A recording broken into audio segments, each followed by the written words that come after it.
One of the biggest challenges from the approach is actually overcoming initial resistance. Objections basically at the door. The most common objection of all is simply this: I'm not interested. Half the time they haven't even listened to what you said. You open the door, you start going through your pitch, telling them who you are, your introduction. I'm not interested. Happens all the time. The best way to respond to that effectively, I found, is this: I understand. That's actually why I'm here. Whether you take advantage of our valuable offer is strictly up to you, but you are entitled to it. I'd just like a few minutes of your time to explain it and answer any questions you may have. May I come in? We went right back to may I come in. Remember, we want to get inside the house because we know if we get inside, 80 to 85% of the time we're going to close. But we used a word that is extremely powerful to people, especially in this day and age: entitlement. When somebody hears that they're entitled to something, it's like a little light goes off. Well, I'm entitled to something. What am I entitled to? And we live in an age of entitlement. Everybody's trying to keep up with the Joneses. You'll find in your career, you'll go to a home and they're not interested, but you'll sign up a neighbor, and all of a sudden they'll come back out later, go out, you know what, let me take a look at your stuff. Well, if Bob's doing it next door and Mary's doing it across the street, maybe there's something I don't know. It's that form of entitlement that is very powerful.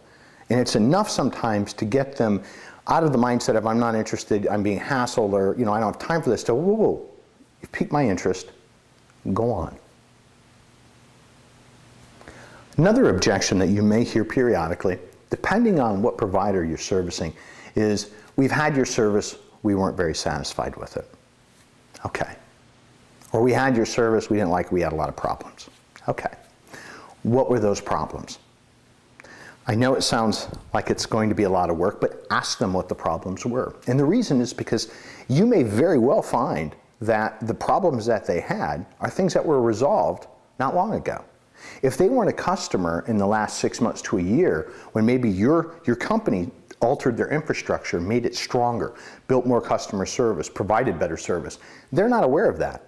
And it's your responsibility to educate them and say, hey, guess what? We've made a lot of changes. You're right, we had some slow speeds, or we did have problems with our video service going out, but guess what? We've made a lot of changes. And because of that, there's a lot of people in your neighborhood that love our service, and that's why we're here. But find out. Ask those questions. Probing questions are very beneficial to you because you'll uncover the needs and the wants of that customer.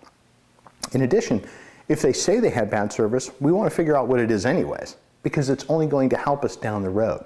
Once you discover it with one potential customer and you can find out what the issues are and check to see whether or not it's been resolved, it's going to help you down the road if you have the same objection or the same form of resistance with another prospect.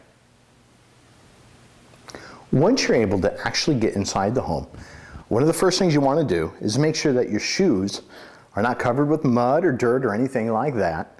And it's also an excellent excuse to ask the customer if we can sit down at the kitchen table versus going in the living room. Oftentimes that's where the carpeting is. Sometimes you may want to take your shoes off. Sometimes they may even ask you to. Sometimes you may ask, would you like me to take my shoes off? But try to get to the kitchen table. The reason I say that is it's easier for you to work when you're there, especially when you start going through the next step of the sales process, but also it's one of the places where most families make their decisions. Any important decision is usually made at the kitchen table. It's kind of like the conference room of the home. It's not sitting in the easy chair or laying on the sofa or lounge. It's actually at the kitchen table. That's where business is conducted in most homes. And that's where we want to be.